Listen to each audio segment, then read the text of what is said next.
मोकामा एक ऐसी जगह है जो बिहार को लेकर बॉलीवुड तक पहुंचती है, जिसकी कहानियां आप बॉलीवुड में भी देखते हैं।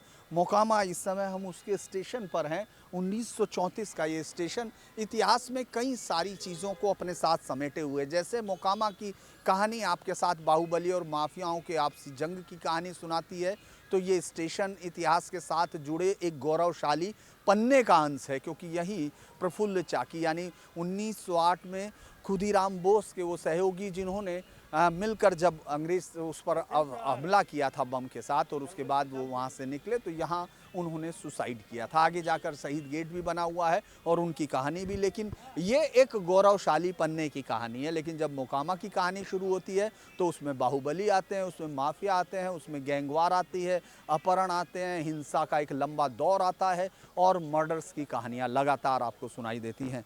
यूँ तो शुरुआत तो 1951 की विधानसभा चुनाव से ही यहाँ कांग्रेस जीतती है, लेकिन उसके बाद अगर हम लोग ये देखते हैं कि 1990 में दिलीप सिंह, जिनको यहाँ बड़े सरकार के तौर पर लोगों ने कहा, अलग अलग चूँकि कहानियाँ उनके साथ जुड़ती चली गई, 1990 और 95 दो विधानसभा चुनाव जीतने के बाद 2000 में उन्हीं के साथ कभी सहयोगी रहे सूरजभान सिंह ने निर्दलीय तौर पर उनको मात दी। ये कहानी इससे आगे बढ़ती और फिल्मी मोड़ की तरफ जाती है, क्योंकि शुरुआत में सूरजभान उन्हीं के आदमी के तौर पर काम करता था। इसके बाद अगर फिर आगे बढ़ते हैं तो छोटा भाई अनंत सिंह, वो 2005 में चुनाव जीते और तब से आज तक ये एक लंबी श्रृंखला है। बाहर मोकामा के बाहर उनको क्या कहा जाता है, इसका मोकामा में कोई मतलब नहीं होता। मोकामा सिर्फ ये जानता है कि छोटे सरकार कौन है। यहाँ अपहरण, मर्डर या तमाम चीज़ों के केसों का कोई मायने किसी के लिए नहीं होता।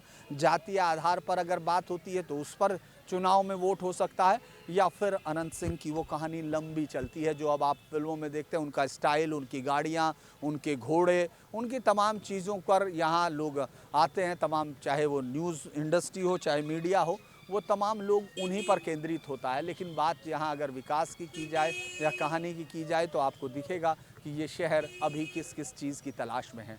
लंबे समय तक अपहरण एक उद्योग बना, गैंगवार यहाँ चलती रही, लेकिन अब इस बार फिर से चुनाव उसी मोड़ पर है, यानी 2000 का वही प्रतिद्वंदिता वापस लौट आई है। अब देखते हैं ये चुनाव किस करवट लेता है। वीडियो जर्नलिस्ट सौमित्र के साथ धीरेन्द्र पुंडीर। आओ आओ, मक्कमल का फ़ोन आओ।